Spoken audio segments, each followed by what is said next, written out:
साथियों, सबसे पहले आप सबका धन्यवाद इस प्रेस वार्ता में सम्मिलित होने के लिए। आज लोक जनशक्ति पार्टी रामविलास के लिए और पार्टी के तमाम कार्यकर्ताओं के लिए, हम सब के लिए एक खुशी का दिन है, एक गर्व का दिन है और एक लंबे समय के बाद ये खुशी पार्टी में पार्टी के कार्यकर्ताओं को मिली है। जिस तरीके से हमारे नेता स्वर्गीय रामविलास पासवान जी को पद्म भूषण से सम्मानित किया गया, ये यकीनन हम सब के लिए एक गर्व का लम्हा है। हम लोग चाहते हैं और ये हम लोग की मांग भी है केंद्र सरकार से कि पद्म भूषण एक शुरुआत है।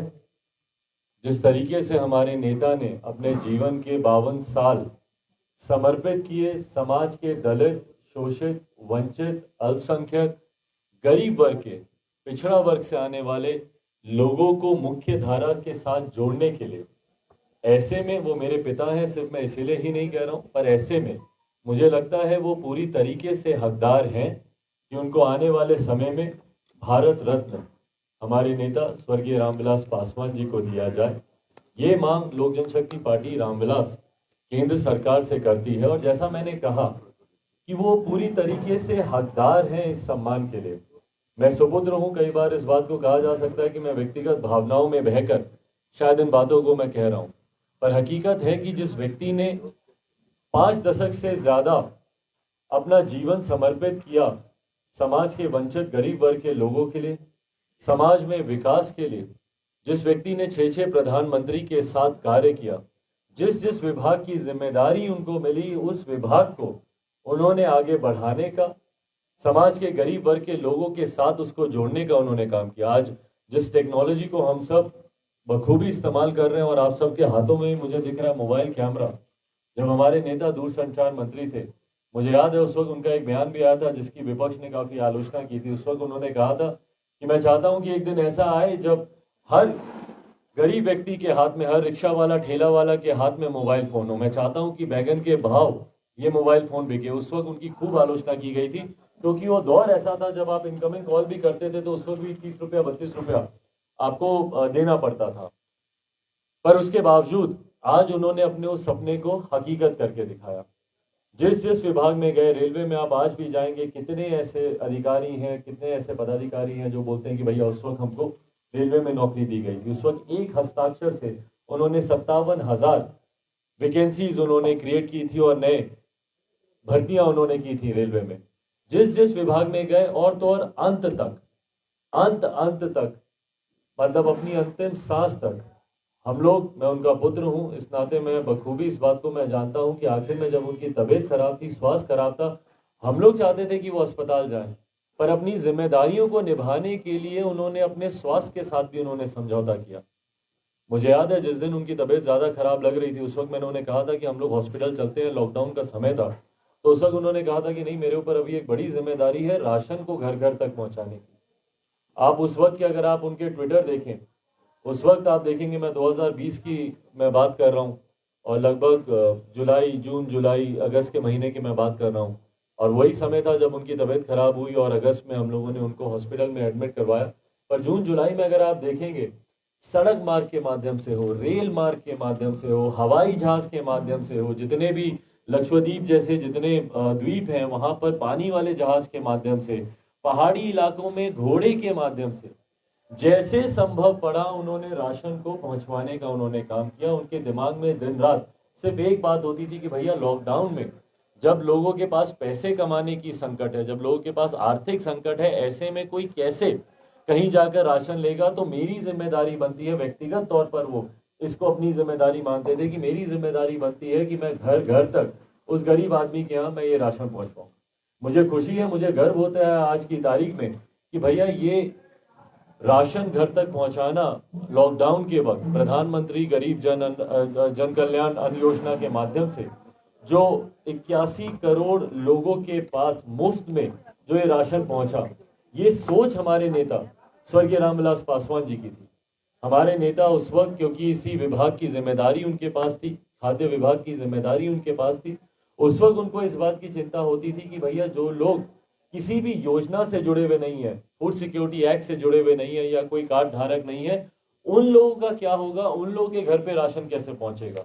उस वक्त उन्होंने कैबिनेट में इस प्रस्ताव को रखकर प्रधानमंत्री आदरणीय नरेंद्र मोदी जी से बातचीत कर वो इस योजना को लेकर आए, इस योजना को लेकर आए जिसमें 81 करोड़ परिवार, 81 करोड़ लोगों के घर तक मुफ्त में राशन पहुंचाने का कार्य किया जाए। पर आज जब हमारे नेता नहीं है, मुझे इस बात का दुख होता है। लॉकडाउन के वक्त इसकी घोषणा की गई थी कि भैया ये छठ तक, दिवाली तक इस योजना को बढ़ाया जाएगा, पर अब वो भी समय सीमा समाप्ति की कगार पर है। लोक जनशक्ति पार्टी, हम लोग चाहते हैं, हम लोगों ने मुख्यमंत्री जी को भी ये पत्र लिखा है और पत्र के माध्यम से हम लोगों ने उनसे आग्रह किया है कि अब, क्योंकि अभी भी हालात बहुत बेहतर नहीं हुए हैं। ऐसा नहीं है कि कोरोना समाप्त हो गया है, ऐसा नहीं है कि कोरोना में जिन लोगों ने आर्थिक संकट को झेला, आज की तारीख में परिस्थितियां बेहतर हो गई हैं या सब कुछ वापस से नॉर्मल हो गया। तो ऐसे में अभी भी कुछ और समय तक उन गरीब परिवारों को, उन लोगों को ये राहत मिलती रहे, ये सहायता मिलती रहे, ये जरूरी है। इसीलिए मुख्यमंत्री जी को पत्र के माध्यम से मैंने आग्रह किया है, लोक जनशक्ति पार्टी रामविलास की तरफ से यह आग्रह किया गया है कि ये जो योजना चल रही थी जिसके माध्यम से 81 करोड़ लोगों को मुफ्त में राशन दिया जा रहा था, बिहार प्रदेश में भी एक बड़ी संख्या में, एक बड़ी आबादी इस योजना के लाभ से जुड़ी हुई है। मुझे याद है उस वक्त भी इस बात को लेकर विवाद भी उठा था, क्योंकि कई ऐसे लोग हैं जिसकी सूची राज्य सरकार के द्वारा नहीं दी गई थी। हमारे नेता, जो कि उस वक्त इस विभाग के मंत्री थे, उन्होंने राज्य सरकार से निरंतर संवाद साध कर, विवाद भी हुआ था, लगभग 15 लाख नए नाम जुड़ने थे जो कि राज्य सरकार ने उस वक्त भी नाम नहीं दिए थे। खाद्य सुरक्षा कानून के तहत 15 लाख लोगों के नाम जोड़े जाने थे। उस वक्त भी वो नाम नहीं दिए गए थे। बाद में जब केंद्र सरकार द्वारा, हमारे मंत्री के द्वारा जब निरंतर संवाद साधा गया तो उस वक्त ये नाम दिए गए। तो एक बड़ी आबादी बिहार में है जो कि इस योजना का लाभ ले रही है और उन लाभार्थियों को ये लाभ आने वाले समय में और मिलने की जरूरत है। जैसा मैंने कहा कि परिस्थिति अभी सामान्य नहीं हुई है, अभी भी आर्थिक संकट कई लोग हैं जो झेल रहे हैं। कई प्रदेशों में कोरोना के अभी भी गाइडलाइंस की वजह से जो कार्य वो कर रहे थे, उस कार्य को सामान्य तौर पर वो लोग कर नहीं पा रहे हैं। तो इस योजना को अभी और एक्सटेंड करने की ज़रूरत है और यही पत्र के माध्यम से मैं अभी थोड़ी देर में अपने सोशल मीडिया प्लेटफॉर्म पे भी इस पत्र को साझा करूंगा। मुख्यमंत्री जी से हम लोगों ने आग्रह किया है, क्योंकि कई ऐसे प्रदेश हैं जिन्होंने इस योजना को आगे बढ़ाने का फैसला लिया है या वो फैसला लेने के क्रम में है या उन्होंने इस सुझाव को केंद्र सरकार के समक्ष रखा है। तो मैं चाहता हूं कि हमारी बिहार की राज्य सरकार, मुख्यमंत्री नीतीश कुमार भी जो लाभार्थी हैं, जो गरीब परिवार से आते हैं, जो इस योजना का लाभ आज की तारीख में उठा रहे हैं, इस योजना को कम से कम अगले 6 महीने तक के लिए और एक्सटेंड किया जाए। ये हम लोग की मांग है और इस मांग को हम लोग राज्य सरकार, मुख्यमंत्री नीतीश कुमार जी के समक्ष विधिवत तौर पर इस पत्र के माध्यम से भी हम लोग रखेंगे कि वो केंद्र सरकार के साथ एक समन्वय साधें, एक संवाद साधें और उनके साथ वार्तालाप कर इस योजना को कैसे अगले 6 महीने के लिए और एक्सटेंड किया जा सके, उस पर निर्णय लें। ये रहा एक विषय। जैसा मैंने कहा कि हमारे नेता ने विभिन्न, और जब मैं कि उनको क्यों भारत रत्न मिलना चाहिए, उस बात को जब मैं बता रहा था तो उस वक्त मैंने जिक्र किया था कि उन्होंने किस तरीके से हमेशा गरीबों, वंचित समाज के, गरीब वर्ग के लोगों के लिए उन्होंने कार्य किया। इसी में उनकी चिंता थी कि भैया किस तरीके से हम लोग बिहार को आगे लेकर चले।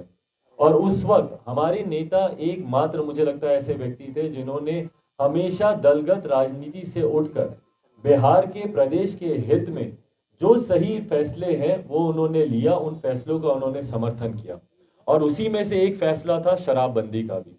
2016 में मुख्यमंत्री नीतीश कुमार ये कानून लेकर आए, शराबबंदी का कानून। उस वक्त हम लोग विपक्ष में थे, विपक्ष में मतलब हम लोग एनडीए में थे। उस वक्त महागठबंधन की सरकार बिहार में थी और मुख्यमंत्री नीतीश कुमार जी लालू प्रसाद यादव जी के साथ बिहार में सरकार मिलकर ये लोग चला रहे थे। और उस वक्त 2016 में शराबबंदी कानून को ये लोग लेकर आए और हम लोग विपक्ष में होने के बावजूद हम लोगों ने इस कानून का समर्थन किया। क्यों? क्योंकि ये जनहित में वाला ये कानून था। इससे ना सिर्फ महिलाओं को बल्कि वो परिवार जो कहीं ना कहीं नशे की वजह से जो परिवार समाप्त हो रहे थे, या जहां जिन परिवार में पारिवारिक द्वेष देखने को मिल रहे थे, पारिवारिक हिंसा देखने को मिल रही थी, महिलाओं के ऊपर उत्पीड़न हो रहा था नशे की वजह से, ये कहीं ना कहीं ये कानून उसके ऊपर रोक लगाता, उसके ऊपर अंकुश लगाता। इसीलिए विपक्ष में होने के बावजूद हम लोगों ने इस कानून का समर्थन किया था। आज की भी तारीख में पूरी तरीके से हम लोग शराबबंदी के इस कानून का हम लोग समर्थन करते हैं। पर इस कानून को धरातल पर उतारने की जिम्मेदारी भी राज्य सरकार, मुख्यमंत्री नीतीश कुमार, इनके शासन प्रशासन तंत्र की ही है। पर हकीकत है कि 2016 से लेकर अभी तक 5 साल का समय बीत गया है, अभी तक भी इस कानून को पूर्णतः धरातल पर उतारा नहीं जा सका, जिसका परिणाम देखने को मिलता है कि आए दिन अवैध शराब की बरामदगी यहाँ पर होती है। कभी आपको एम्बुलेंस में आपको शराब पकड़ी मिलेगी, कभी आपको पुलिस की गाड़ियों में शराब की बरामदगी मिलेगी, कभी आपको स्कूल के बस्तों में आपको शराब बरामद होती हुई मिलेगी। और तो और अब ये जहरीली शराब बनाने का एक ये चलन शुरू हो गया। अब उसका उत्पादन यहाँ पर तस्कर कर रहे हैं या बाहर से उसको लाया जा रहा है, ये तमाम बातें जांच का विषय है। पर ये बड़ी संख्या में ये चीज जहरीली शराब बनने और मिलने लगी है हमारे प्रदेश में, जिसकी वजह से आए दिन प्रदेश में घटनाएं हो रही हैं।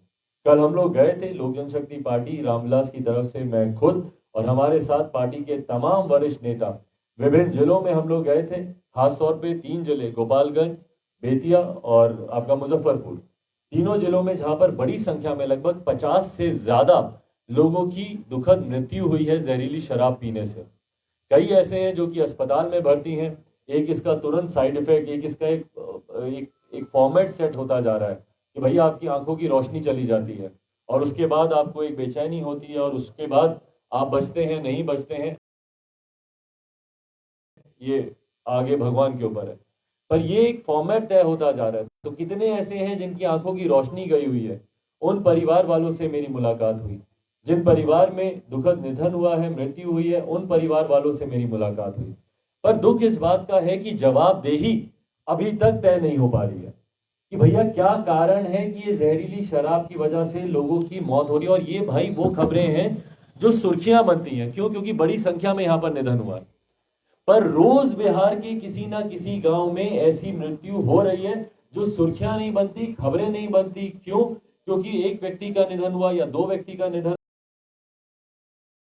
हुआ, वो मीडिया में उस तरीके से उठता नहीं है। पर आए दिन इस तरीके का निधन हो रहा है, इस तरीके की मृत्यु हो रही है। ये जिम्मेदारी, जवाबदेही तय करने का समय। मुझे दुख होता है जब प्रदेश के मुख्यमंत्री नीतीश कुमार छूटते ही इसके ऊपर बोल देते हैं कि भैया जो पीने वाला है वो दोषी है। आप एक्शन के रिएक्शन के ऊपर कार्रवाई की आप बात कर रहे हैं। भैया मुख्यमंत्री हैं आप इंजीनियर हैं, पढ़े लिखे हैं, आप अपने आप को आप इंजीनियर कहते हैं, आप बोलते हैं कि आप पढ़े लिखे हैं, तो आप समझिए कि जब एक्शन नहीं होगा तो रिएक्शन कहां से आएगा। तो आपको एक्शन की जड़ पर जाने की जरूरत है, रिएक्शन के ऊपर कार्रवाई करने की जरूरत नहीं है। आप रिएक्शन पे कार्रवाई कर रहे हैं। भैया अगर वो शराब मिलती ही नहीं तो दोषी पीता कैसे, या वो व्यक्ति पीता ही कैसे। आप जिसको दोषी बोल रहे हैं कि भैया दोष पीने वाले का है, वो पी इसीलिए रहा है क्योंकि शराब मिल रही है, जबकि आपका कानून कहता है कि शराब नहीं मिलनी चाहिए। तो शराब मिल कैसे रही है, आप इसका जवाब दीजिए ना। उसका जवाब देंगे नहीं। क्यों? क्योंकि इसमें उनके अधिकारी साथ में इसके सम्मिलित हैं। और मुख्यमंत्री नीतीश कुमार जी अपने 2-4 अधिकारियों के माध्यम से ही सरकार चलाने के लिए जाने जाते हैं। जनता से संवाद करना या जनता से जुड़ना तो उनकी कार्यशैली में कभी रहा नहीं। आज तक हम लोगों ने कभी नहीं देखा, या अगर आप लोगों ने देखा हो तो मेरी जानकारी को आप लोग दुरुस्त कीजिएगा। आखिरी बार किसी पीड़ित परिवार से मुख्यमंत्री नीतीश कुमार जी कब मिले थे?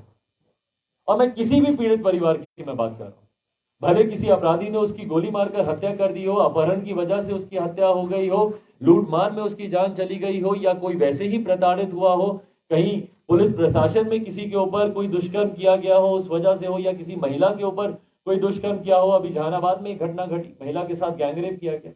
रोसड़ा में एक घटना घटी, पुलिस की कैद में एक दलित युवक के ऊपर जिस तरीके से अत्याचार किया गया। तो कोई एक जगह दिखा दीजिए ना जहां पे मुख्यमंत्री नीतीश कुमार गए हों। यहाँ पर इतनी बड़ी घटना घट जाती है, 50 से ज्यादा लोग जहरीली शराब पीने से मारे जाते हैं।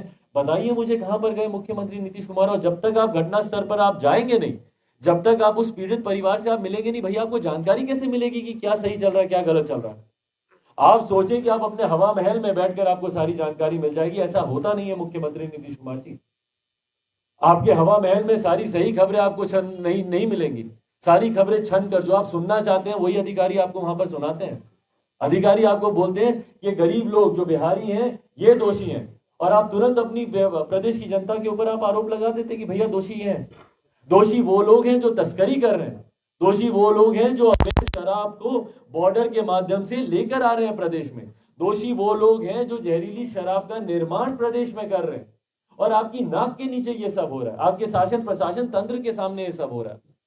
भाई अगर एक आम बिहारी इस बात को जानता है, भाई आप कैमरा लगा दीजिए कहीं पे भी जाइए आप पब्लिक प्लेस पे, और आप कैमरा लगा दीजिए और आप पूछिए जनता से कि क्या खुलेआम शराब मिलती है कि नहीं मिलती है, एक स्वर में सब बोलेंगे कि भैया मिलना तो एक तरफ है, होम डिलीवरी होती है शराब की। एक स्वर में सब व्यक्ति ये बात बोलेंगे। एक आम बिहारी अगर इस बात को जानता है कि बिहार में शराब खुलेआम मिलती है, तो क्या मुख्यमंत्री नीतीश कुमार इस बात को नहीं जानते? क्या क्यों नहीं जानते? भाई आप मुख्यमंत्री होने के साथ साथ आप हमारे प्रदेश के गृह मंत्री भी, आपके शासन प्रशासन तंत्र की नाक के नीचे सारे काम हो रहे हैं। संभव नहीं है कि उनकी जानकारी में ये सब नहीं हो। अब या तो उनका संरक्षण प्राप्त है, आपका संरक्षण उन लोगों को प्राप्त है, और मैं इस बात को डंके की चोट पे मैं कह रहा हूं, आप इसको सीधा आरोप समझे मुख्यमंत्री नीतीश कुमार पर, तो सीधा आरोप है मेरी तरफ से ये। भैया 5 साल हो गए, 5 साल में आए दिन जहरीली शराब से लोगों की मौत हो रही है, आए दिन अवैध शराब यहाँ पर पकड़ी जा रही है, और मुख्यमंत्री नीतीश कुमार बोलते हैं, अपने कानून की वाहवाही करते हैं कि भैया हमने शराबबंदी कर रखी है, हमने शराबबंदी कर रखी है। आज जब आपके सहयोगी जब आपके ऊपर दबाव डालने पर आए, उनको भी बोलना पड़ा ना, भाजपा के लोगों को भी, कि भैया इसकी समीक्षा होनी चाहिए। तो अब आप कह रहे हैं कि भैया छठ के बाद हम समीक्षा करेंगे। कहां करेंगे? एक अनन्य मार्ग पर बंद कमरे में अपने हवा महल में बैठकर समीक्षा करेंगे? ऐसे समीक्षा होती है क्या? आपके अधिकारी आपको बता देंगे कि नहीं ये बिहारी दोषी था, ये बिहारी दोषी था, आप तुरंत 4 जो बिहारी जीवित बचे हैं उनको आप पकड़कर आप जेल में डाल देंगे क्योंकि ये लोग दोषी हैं। आप उल्टा बिहारियों के ऊपर, अपनी प्रदेश की जनता के ऊपर आप कार्रवाई कर रहे हैं, बल्कि जो अधिकारी दोषी हैं उनके ऊपर आपको कार्रवाई करनी चाहिए। इसकी हद आप देख लीजिए। कल जब मैं गोपालगंज गया, वहां की तस्वीरें, जो मीडिया के साथी मेरे साथ थे उन लोगों ने जरूर इन तस्वीरों को कैद किया होगा। जो पीड़ित परिवार है जिसके यहाँ मृत्यु हुई है, उनकी बेवा को, उनकी विधवा को, उन महिलाओं को, घर की बूढ़ी औरतों को बच्चों के साथ घर से बाहर निकाल के उस घर को सील करके रखा हुआ है, घर पे ताला लगाकर घर को सील करके रखा हुआ है। ठंड का मौसम है, ऐसे में वो घर की महिलाएं, बूढ़ी बुजुर्ग, वो घर के बाहर रात गुजारने को मजबूर है अपने छोटे छोटे बच्चों के साथ। आप जाइएगा भाई, मुख्यमंत्री ये दृश्य देखेंगे तब उनका हृदय पिघलेगा, अगर वो इंसान होंगे तो। अगर उनमें थोड़ी सी भी मानवता होगी, भाई कोई आम मानव के लिए संभव नहीं है उस दृश्य को देखकर आप विचलित ना हो, आप पिघले नहीं। कल मैं उन दृश्यों को देखकर आया हूँ। छोटे छोटे बच्चे हैं भैया, 6 महीने के, साल भर के, 2 साल के, 3 साल के बच्चे, जिनके पिता का निधन हो गया इस जहरीली शराब में। अगर आप देखेंगे तो अधिकांश, एक आयु भी अगर आप देखेंगे तो मैक्सिमम एज ग्रुप ये 25 से लेकर 50-55 के बीच का ही है, और छोटे छोटे बच्चे हैं उनके, महिलाएं हैं, बुजुर्ग हैं, माता पिता हैं, उनको आपने घर से बाहर निकाल दिया। क्यों? क्योंकि इसके घर से शराब मिली। तो भैया अगर आपका कानून इतना ही सख्त है कि किसी घर से शराब मिली उस घर को आप लॉक कर दें, तो सबसे पहले तो एक अनन्य मार्ग लॉक होना चाहिए कि बिहार में शराब कैसे मिल रही है। आपके घर को क्यों नहीं सील कर देना चाहिए? भाई प्रदेश के मुखिया होने के नाते आपका घर भी सील होना चाहिए। क्यों? क्योंकि आपके इस कानून पे रहते हुए प्रदेश में कैसे शराब मिल रही है भैया? एक आम गरीब के ऊपर कार्रवाई करना बहुत आसान होता है, पर अपने ऊपर जब कार्रवाई की बात आएगी तो आप लाख तरीके के आपके पास विकल्प निकल आएंगे मुख्यमंत्री नीतीश कुमार जी, अपना पल्ला झाड़ने के लिए। क्यों नहीं आप किसी अधिकारी के ऊपर आप कार्रवाई करते? आप 10 अधिकारियों के ऊपर कार्रवाई कीजिए, तुरंत देखिए किस तरीके से अगले दिन से इन तमाम चीजों पर रोकथाम शुरू होती है। पर मैं बोल रहा हूं, जो बात मैंने कहा कि भैया मैं आरोप लगा रहा हूं, सीधा आरोप, कि मुख्यमंत्री नीतीश कुमार जी का संरक्षण प्राप्त है इन तस्करों को, शराब, जहरीली शराब बनाने वालों को, अवैध शराब को यहां पर लाने वालों को इनका संरक्षण प्राप्त है। पैरेलल इकोनॉमी इन्होंने बिहार में खड़ी कर दी है शराबबंदी के नाम पर। और आज ये बोलते हैं कि भैया हम समीक्षा करेंगे, और समीक्षा के बाद क्या होगा? कुछ नहीं, बंद कमरे में रिपोर्ट तैयार करेंगे और जो जितने लोग बचे हैं उन सबको गिरफ्तार करके जेल में डालेंगे ये लोग और उनको प्रताड़ित करेंगे। कितने लोगों को इस कानून के तहत आप जेल में आप डाल रहे हैं? निर्दोष लोगों को, जबकि हकीकत है कि आपको जाना चाहिए। मैं मांग करता हूं मुख्यमंत्री नीतीश कुमार जी से कि भैया इस समीक्षा से पहले जाइए, मिलिए पीड़ित परिवारों से और उनकी सहायता कीजिए। भाई वो भी बिहारी हैं, वो लोग कोई आतंकी नहीं है, वो लोग कोई आपकी तरह, आप जिस तरीके से सात निश्चय में आप लोग भ्रष्टाचार करते हैं, वो लोग वो नहीं है। वो लोग कोई मजदूर है भैया, कोई गरीब परिवार से है, कोई शिक्षक है, कोई कोई मजदूरी कर रहा है, इस परिवार से आने वाले लोग हैं। और आप उनके ऊपर उनकी मदद करना तो दूर, आज आप उनको उल्टा प्रताड़ित कर रहे हैं। तभी लिखित रूप में भी ये एक और पत्र है जो मैं साझा करूंगा थोड़ी देर में अपने सोशल मीडिया प्लेटफॉर्म पे, जिसमें हम लोगों ने मांग की है लोक जनशक्ति पार्टी रामविलास की तरफ से कि पीड़ित परिवार को 25 लाख रुपए का मुआवजा दिया जाना चाहिए और साथ में परिवार के किसी एक सदस्य को सरकारी नौकरी दी जानी चाहिए। और वो इसलिए क्यों मैं इस बात को कह रहा हूं, क्योंकि परिवार का एक कमाऊ सदस्य गया भैया, वो परिवार सड़क पर है। हम लोग की अपनी व्यक्तिगत सीमाएं हैं। कल मैं जहां जहां पे भी गया, एक परिवार था क्या कहते हैं यहाँ पे बेतिया में एक परिवार था जहाँ पे दो बच्चों की शादी होनी थी और अभी होनी थी शादी। एक ऐसा ही परिवार मुझे मुजफ्फरपुर में भी मिला। इन तीनों बच्चियों की शादी की जिम्मेदारी मैं लेकर आया हूँ, उन तीनों की शादी मैं करवाऊंगा, जो खर्चा होगा वो मैं करूंगा। पर भाई मेरी भी सीमाएं हैं। जो बच्चे वहां पर मुझे दिखे, किसी का सरकारी स्कूल में एडमिशन करवाना है, ये करवाना है, वो सब मैं करवा सकता हूँ या मैं करवाने का प्रयास करूंगा, पर मेरी अपनी सीमाएं हैं। यहाँ पर व्यापक तौर पर जिम्मेदारी लेने की जरूरत है, जो सिर्फ सरकार ही ले सकती है, जो सिर्फ मुख्यमंत्री नीतीश कुमार ही ले सकते हैं। इसीलिए हम लोग आग्रह करते हैं भाई, छोटे छोटे उन 4 साल 5 साल 3 साल के बच्चों का क्या कसूर है भैया? क्या आप उनको मरने के लिए आप ठंड में आप बाहर छोड़ दें उनके घर पे ताला लगाकर? उनका क्या कसूर है भाई? उनकी जिम्मेदारी तो आप कम से कम लीजिए ना। यही तो बिहार का भविष्य है। इनको आप ऐसे अधर में छोड़ देंगे, कल को किस मानसिकता के साथ ये बड़े होंगे और क्या सोच रखेंगे अपने प्रदेश और प्रदेश के नेताओं के बारे में? तो इसीलिए हम लोग आग्रह करते हैं कि परिवार के किसी एक सदस्य को सरकारी नौकरी दी जानी चाहिए और साथ ही में 25 लाख रुपए का मुआवजा दे, ताकि जो तुरंत जो एक आर्थिक संकट के दौर से परिवार गुजर रहा है उसकी थोड़ी सी मदद हो सके। और साथ ही में ये मैं मांग करूंगा कि मुख्यमंत्री नीतीश कुमार अब कम से कम अपने हवा महल से निकलना शुरू करें, बाहर जाएं, पीड़ितों से मिलें, जाएं जहानाबाद जाएं, जाएं समस्तीपुर जाएं, जाएं बेतिया जाएं, मुजफ्फरपुर जाएं, जहां पर घटनाएं घट रही हैं जाएं। भाई पटना में ही इतनी बड़ी घटनाएं घट जाती हैं। एक जो इंडिगो में जो एक साथी हमारे काम कर रहे थे, क्या हुआ उनका?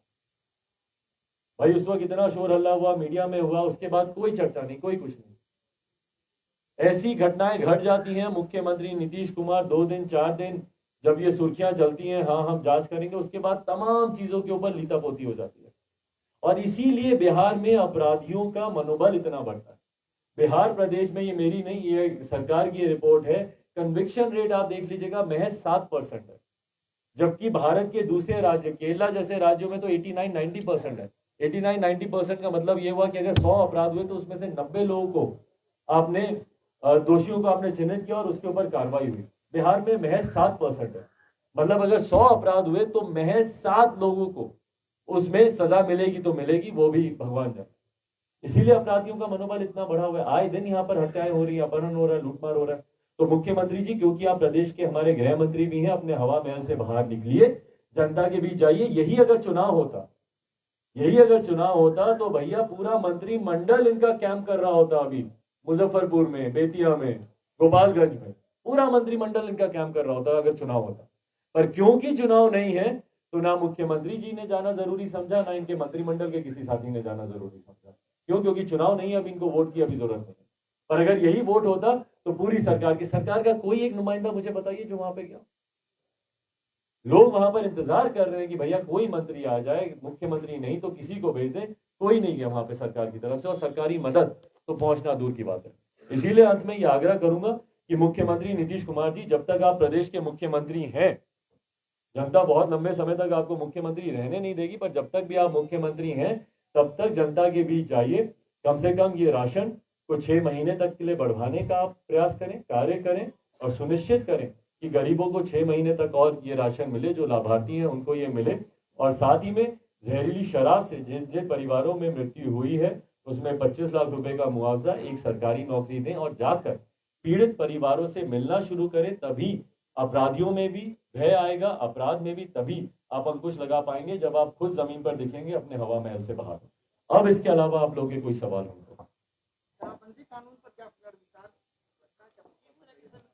भाई पुनर्विचार की मैं बात नहीं करूंगा, समीक्षा जरूर मैं बात करूंगा। पुनर्विचार का तात्पर्य अगर ये हो कि भैया ये कानून होना चाहिए, नहीं होना चाहिए, लोक जनशक्ति पार्टी रामविलास पूरी तरीके से इस कानून का समर्थन करती है कि शराबबंदी कानून होना चाहिए।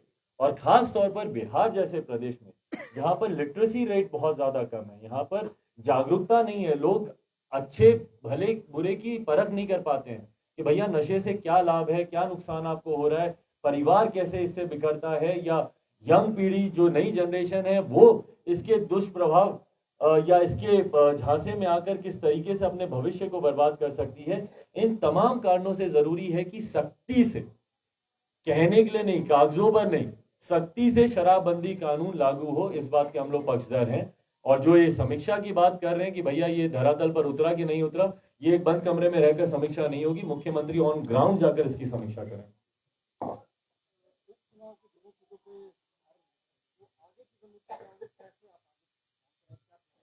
भाई देखिए, जब तक बिहार में अगले चुनाव की घोषणा नहीं होती, और मैं अगले चुनाव शब्द का इस्तेमाल इसलिए कर रहा हूं क्योंकि मैं ये भी मान के चलता हूं कि संभावना है कि बिहार में मध्यवर्ती चुनाव होंगे। उसका भी अगर आप कारण चाहेंगे तो मैं आपको उसका भी कारण बता दूंगा कि क्यों मध्यवर्ती चुनाव होंगे। बट बहरहाल अगर बिहार में मध्यवर्ती चुनाव होते हैं या अगर सही समय पर भी चुनाव होते हैं, उसमें जब तक चुनाव की घोषणा नहीं होती तब तक लोक जनशक्ति पार्टी अकेले जिस तरीके से हम लोग अपने संगठन के विस्तार में अपने संगठन को मजबूत करने के कार्य पर लगे हुए हैं, इसी तरीके से हम लोग कार्य पर हम लोग लगे रहेंगे। अभी तमाम हमारे प्रकोष्ठों के अध्यक्षों का दौरा विभिन्न जिलों में लगेगा, तमाम पार्टी के वरिष्ठ नेता हैं उनके कार्यक्रम विभिन्न जिलों में लगेंगे, सिर्फ और सिर्फ संगठन को मद्देनजर रखते हुए। मेरी अभी कुछ यात्राएं बाकी हैं, आशीर्वाद यात्रा के कुछ जिले छूटे हुए, उसको पूरा करने के बाद हम लोग पद यात्रा पर हम लोग निकलेंगे। उसके बाद रात्रि प्रवास का कार्यक्रम हम लोगों ने शुरू किया है। बिहार के लगभग 250-300 गांव हम लोग ऐसे चिन्हित करेंगे जहां पर जाकर रात्रि प्रवास हम लोग का वहीं पर होगा, वहीं पर हम लोग रुकेंगे, वहीं पर रहना, खाना, सोना, उठना, वहीं पे ग्रामीणों से बातचीत करना, ताकि सही में समझ में आए कि भैया ग्रामीण, देखिए बिहार गांव में बसता है, तो जब तक आप गांव में नहीं जाएंगे आपको समस्या नहीं समझ में आएगी। मुख्यमंत्री नीतीश कुमार बोलते हैं भैया हमने नली गली बना दी, नल जल बना दिया।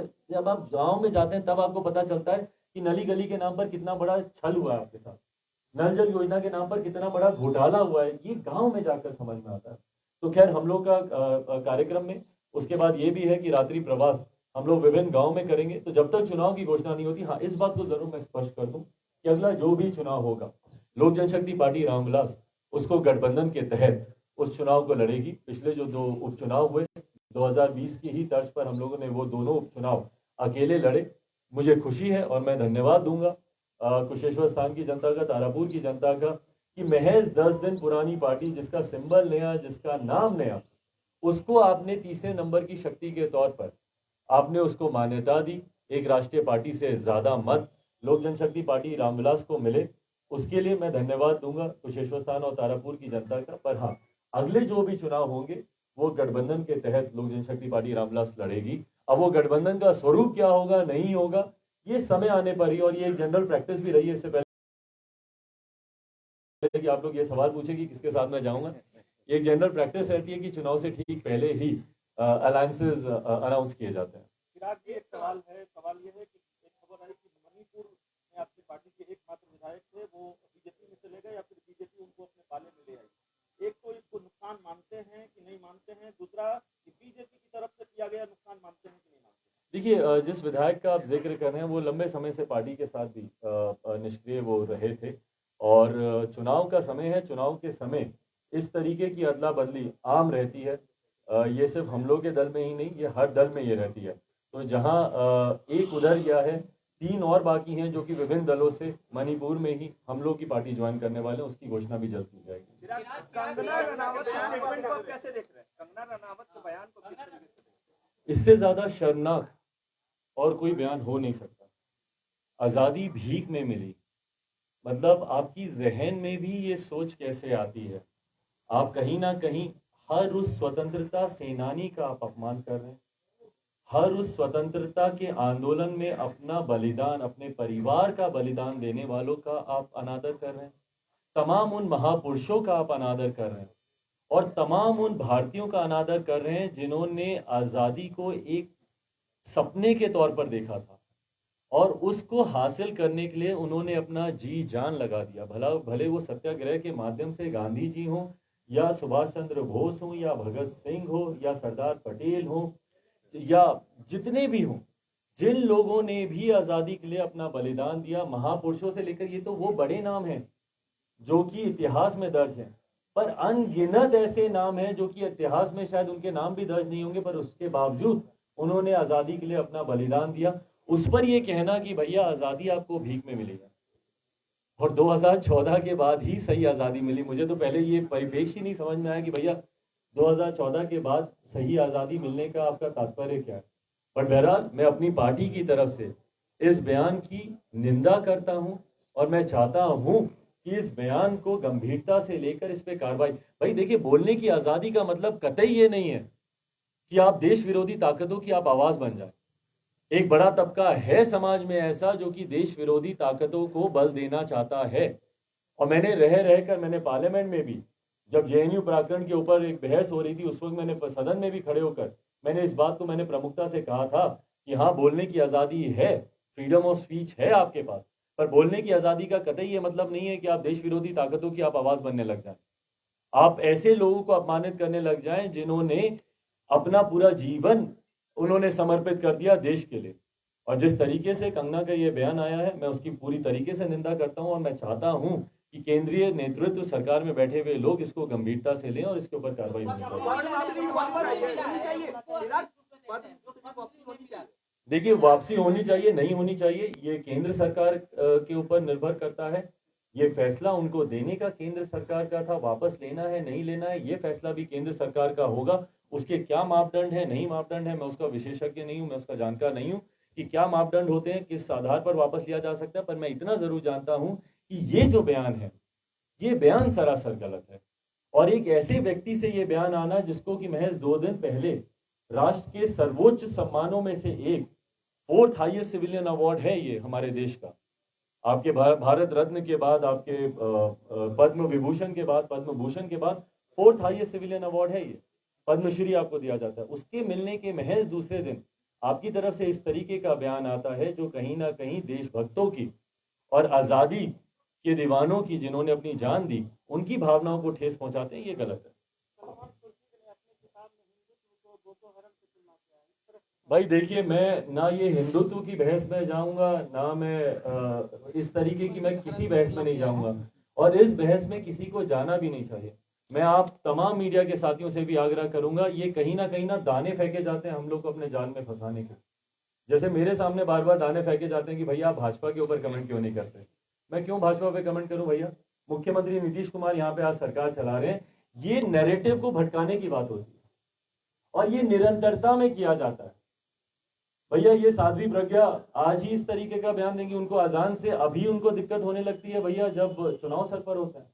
मेरी समझ के परे ये तमाम बातें कि इस तरीके के बयान सिर्फ उस वक्त क्यों आते हैं जब चुनाव सर पर होते हैं। आज उत्तर प्रदेश में चुनाव है तो इस तरीके की बातें सामने आने लगती हैं, जबकि मेरा मानना यह है, मैं 21वीं सदी का पढ़ा लिखा लड़का हूं भैया, ना हिंदुत्व से, ना जात पात से, ना धर्म मजहब से, हम लोग का ध्यान केंद्रित सिर्फ और सिर्फ विकास के कार्यों पर होना चाहिए और ये भटकाने के लिए ये नैरेटिव फेंके जाते हैं।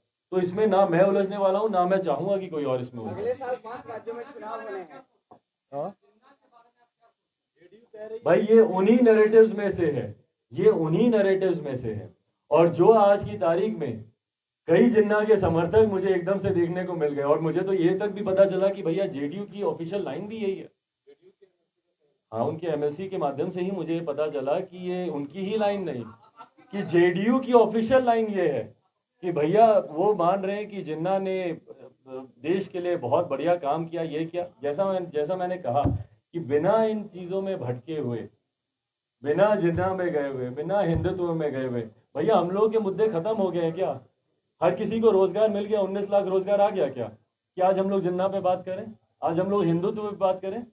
जो अभ्यर्थी हैं उनकी भर्ती हो गई क्या? जो छात्र सड़क पर घूम रहे हैं उनकी समस्या हल हो गई क्या? जिन शिक्षकों पे लाठी चल रही है उनकी समस्या हल हो गई क्या? कि आज हम लोग जिन्ना और हिंदुत्व पे हम लोग चर्चा कर रहे हैं? यही नैरेटिव है भैया जो बार बार हम लोग को भड़काने के लिए इस्तेमाल किया जाता है। मुख्यमंत्री नीतीश कुमार इन्हीं भाषणों से चुनाव लड़ते हैं। उनके भाषणों में कभी रोजगार, स्वास्थ्य, शिक्षा, किसान ये मुद्दे आपको सुनाई नहीं देंगे। आज जो किसान हमारे इतने समय से सड़क पर बैठे हुए उनका समस्या हल हो गई कि आज हम लोग हिंदुत्व और जिन्ना पे बात करें। तो नैरेटिव से भटकने मैं नहीं भटकूंगा, कम से कम मैं इतना जरूर कह रहा हूँ।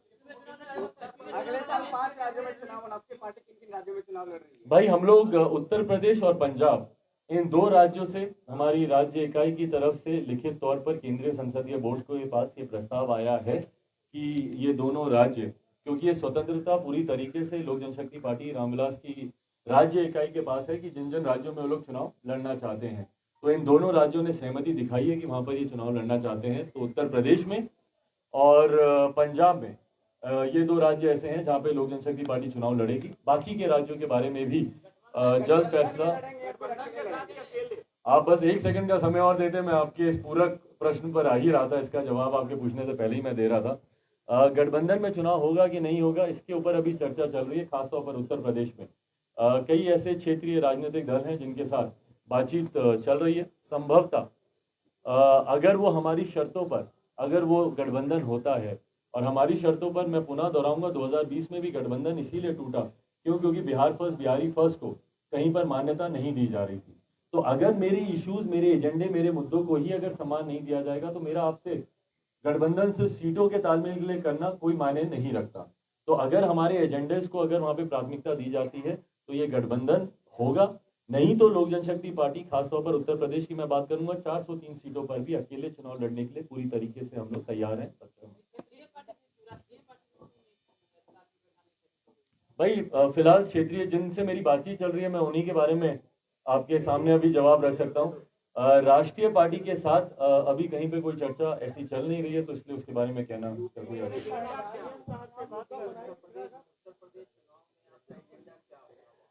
देखिए वहां पर भी बिहार फर्स्ट, बिहारी फर्स्ट की तर्ज पर ही, क्योंकि बिहार और उत्तर प्रदेश के ही लोग हैं जिनका सबसे ज्यादा पलायन होता है।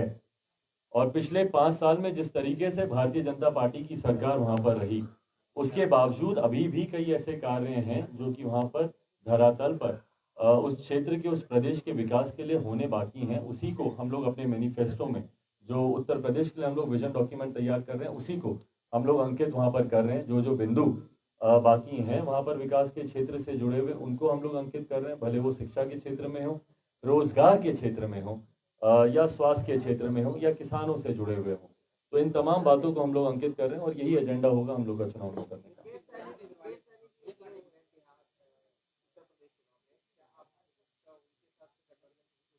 देखिए फिलहाल ऐसी कोई चर्चा नहीं चल रही है।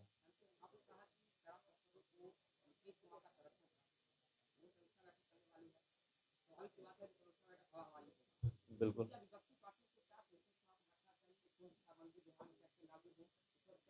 भाई, नीतीश कुमार जी पहले अपनी ही पार्टी के नेताओं के साथ बैठ जाएं तो बहुत बड़ी उनकी उपलब्धि होगी। अधिकारियों के चंगुल से तो बाहर निकले मुख्यमंत्री नीतीश कुमार जी। वो अपनी पार्टी के नेताओं के साथ नहीं बैठते, अपने गठबंधन के नेताओं के साथ नहीं बैठते, तो विपक्ष के साथ तो वो क्या ही बैठेंगे भगवान जाने। विपक्ष के साथ अगर वो बैठते हैं और अगर हम लोग को बुलाया जाता है तो तमाम तरीके के सुझाव हम लोग की तरफ से भी दिए जाएंगे कि भैया आप ही के बनाए हुए इस कानून को और ज्यादा मजबूत कैसे किया जा सके। भाई सकारात्मक विपक्ष की भूमिका हम लोग निभाने के लिए तैयार हैं, पर कम से कम पहल भी तो हो मुख्यमंत्री नीतीश कुमार जी के द्वारा। आप भैया बंद कमरे में 4 अधिकारियों से ही मंत्रणा करके सरकार चलाते रहेंगे, तो ऐसे में ना विपक्ष की बात आप सुनेंगे, ना अपने गठबंधन के साथियों की बात आप सुनेंगे। धन्यवाद, थैंक यू।